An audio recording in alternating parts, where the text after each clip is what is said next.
Hi, I'm Michael. Hi, Marcus. And these are our top pros and top cons of the Osmo Pocket. Fancy. Yeah. Cue needless animation.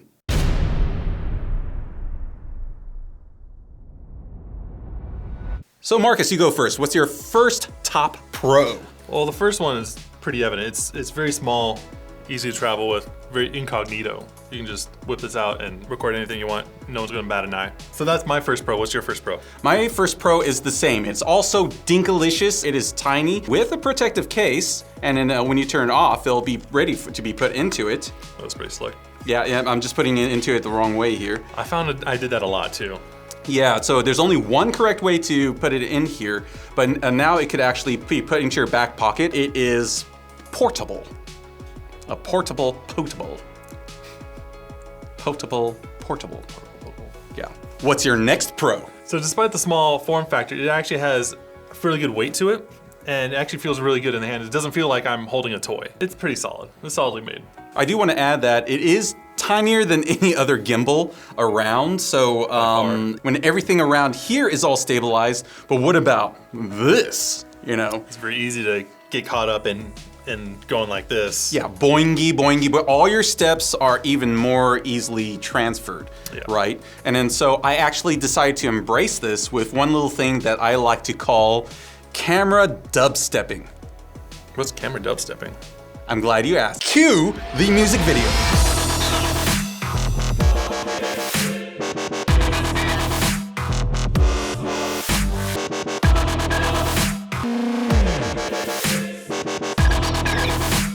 You can make the world look crazy when you like move it like this.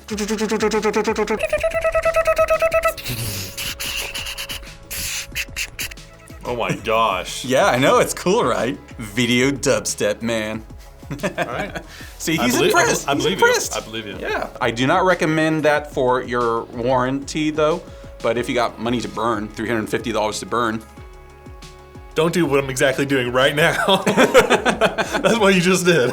My actual second pro is that it's actually usable for some professional work. So we actually went out and shot an aerial list today, and the footage came out as absolutely usable. I believe that the focal length is much better at where it is right now, which is at about 26 millimeter. It's now a little bit more of a storyteller focal length, and maybe that's what they were going for. They wanted to be less like GoPro-y. Now the image quality is still kinda Osmo-ish, Osmo original, in which there's like little grainy speckliness, but it is marginally improved enough, especially in low light.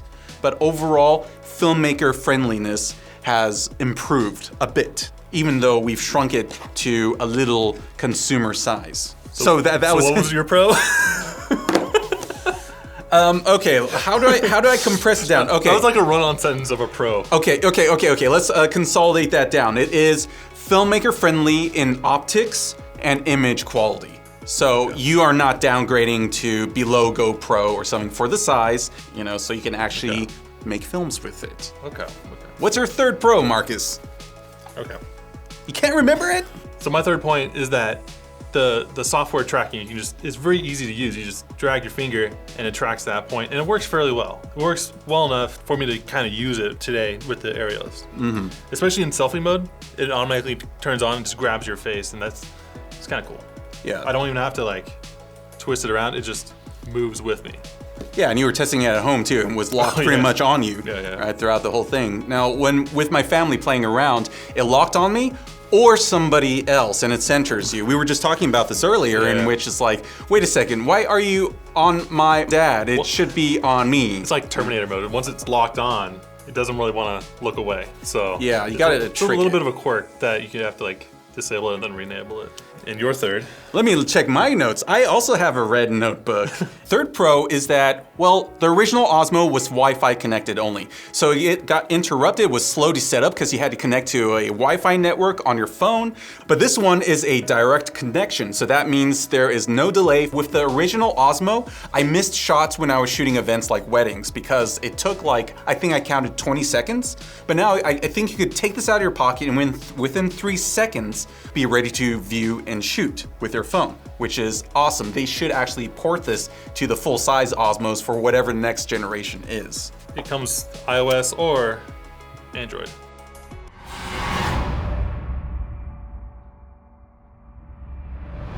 Michael, what are your cons? Cons. Actually, it was kind of hard for me to come up with a list of pros because I had a little bit more to complain about with the Osmo Pocket than actually, to praise it. But okay, I'll trying to be fair. So the first con is that Pro mode, all the promo stuff, even just 24p shutter speed, you have to connect your phone for. What's even worse is that while I was testing this, when I disconnected the phone and it kept in Pro mode, it actually switched modes, like picture modes. It switched picture modes from video to photo. And I can't switch it inside the Osmo without completely wiping out my Pro settings. So I had to reconnect my phone just to correct the error that it made. So the fact that you need a phone to use filmmaker settings is a big oh no, fix that firmware update. It's like I got so triggered. I got real triggered, man. I'm sorry, Marcus. I feel like the Pro mode is not really Pro. It's just manual settings. You have automatic or Pro mode, which is just entering manual settings. You don't really get to choose your picture profile, which you may be on your list later on. So all you get to do is check ISO and your shutter speed. That's about it for Pro. That's my con. So my next con is very much in line with yours in that there's a lot of settings that were on the original Osmo and also on other drones from the DJI line that are missing. So one is picture profiles in terms of sharpness, contrast, saturation, as well as D-Log, cinema mode, whatever. And another thing is that there are no gimbal performance settings. Follow window or ramping or whatever settings that you find on a lot of other DJI products. It just felt like they were kind of disabling it on purpose. Now all we have is a one-size-fits-all behavior to the gimbal, one-size-fits-all look to the footage. And I think that they could definitely easily add that. They have the code already from the other products. So Marcus, what's your second con? So my second con is the small screen. If you're not using your phone, you got this little thing to look at, and it's just impossible to really compose a shot with this. If you ever want to use it for like a shoot, you have to use your phone. And I guess a side con is that this thing always charged my phone when I plugged it in. There's no setting. It's like I don't want my phone charged. I want this to be charged. I want this to have battery. I want this to be usable. I can charge my phone. My phone has plenty battery. But one way you could work around that is to connect a power bank to this, which would then feed both the Osmo and then the phone. But it becomes like a pass-through of charge. Yeah. So I mean, it's a great idea, but I think what is worse is that we don't have an option of whether it charges or not, because the Mavic 2. Actually, the controller gives you the option of whether it charges the phone or not. But once again, a feature is removed. It's a lose-lose situation. You get the bigger monitor with your phone, or you get less battery life. So Michael, what is your third point? Okay, my third point is that I'm not exactly sure who this is for. At $350, sure, you could say like, hey, it's a little cheaper than the GoPro Hero Black 7, but at the same time, you have to buy all sorts of accessories for it to be fully functional with a joystick that you see in the Osmo original, for the wireless connection, for the mount, just to mount it to things. But it doesn't have a lot of the settings that the original Osmo has that we just mentioned, which is the picture profiles, the gimbal settings.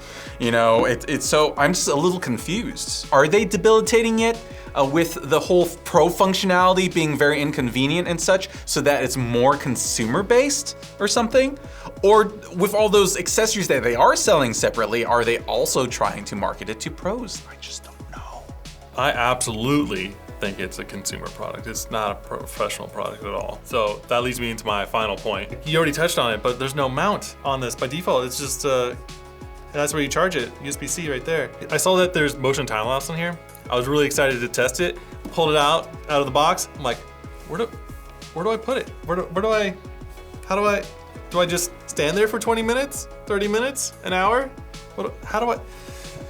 You need an accessory to mount this. That kind of accessory should just be in the box. I'd be fine if there was like a separate attachment just to mount it. That's fine. To not have it at all, that's very, very frustrating. I mean, I did do one motion time lapse where I grab the case and I just kind of place it like that. And then I kind of just put my jacket right here, so to kind of weigh it down a little bit. And it just did its thing.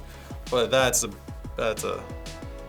workaround if I ever saw one. Was it successful though? Did you get a pretty good time lapse out of it? It was a decent time lapse. Decent? Okay. I mean, it worked. That's actually a pretty good trick. It's a little wiggle, but... It's very front heavy, I guess, yeah. That would have been cool if that was built in. Yeah, you learned it from us, DJI, so, you know, yeah. I mean, we're gonna do more testing versus other cameras and such, like for example, the GoPro and the original Osmo for, you know, more detailed like comparisons. But would you buy this? No, I would not. No. Ooh, burn. And I thought you liked it more than I did. No, I didn't. What's a deal breaker? What's a deal breaker for you? Well, I mean, the mounting option was a real deal breaker because the function I would use the most, sorry, waving this around so much, would be the motion time lapse. I would use that the most because having this as a small package to do a motion time lapse would be insane. It'd be great. Yeah, just imagine going to filming an event and you go, all right, this is my motion time lapse system right here. I'll just plop it, mount it up. What's up? And then that'd be really good for the wireless system if you could just naturally wirelessly connect to your phone. So you, okay, this is where I want point A, B, C maybe. If you want a third point, hit go. You come back later, you got a motion time lapse. So you're filming the event, come back, it's done. But there's no mount, there's no wireless. What am I supposed to do with this? Yeah, you got to spend more money. That's what you got to do. Spend more money in order to get that. I think the wireless module actually does look like a little stand or something. Oh, really? So it might stabilize it for that. So maybe. Yeah, money. Still money. Still money. Would you recommend it to somebody? Maybe just like my uncle, if they were just wanting something. Uncle Bob. Uncle Bob. Oh, ouch. So Osmo Pocket for Marcus is recommendable to Uncle Bob. Yeah. Okay. I mean, I literally handed this to my mom on Christmas, and she's like, "Cool." It works for her. All right, cool. So in that way, yeah, consumer product. Yeah. Easy to jump into. Yeah. Would you buy it, Michael? I actually, I don't know. Okay, no, as it is right now, no. I would have to say, because I would want them to update the firmware and maybe include in a nice little bundle, maybe for Black Friday, the end of this year, to include a lot of those accessories. Then I'll consider buying it. But as it is right now, yeah, probably not. So what I'm getting is a frustrated no. I'm torn. Yeah. I want to like it, and I want to be able to use it for a lot of things that I do, but I can't, no, I don't think so. Get away from me. Get away from me. Jeez. I'm guessing you wouldn't recommend it to anyone? Well, okay, if you aren't necessarily a filmmaker, you know, at the most, it could be a good journalism camera and good blogging camera. I've seen people use, as video journalists, Osmos, like the full-size Osmos, and I don't care about all the more filmmaker options. So it sounds like the vote is that neither of us are gonna buy it for ourselves, and you recommend it for Uncle Bob. Yeah, I think my Uncle Bob would like it. But in this case, I think my Uncle Bob is Uncle Leo. Uncle Leo would like it. Yeah. Okay, and then I think some people, like bloggers and video journalists, might like it, as well as just pure consumers. But you know, as filmmakers, hold off on this. Yeah, I'm gonna pass. All right, so we have more little tests coming with the Osmo Pocket versus the original Osmo, as well as the GoPro. So please like and subscribe. Hit the bell. Wait a second, there's a bell on YouTube now?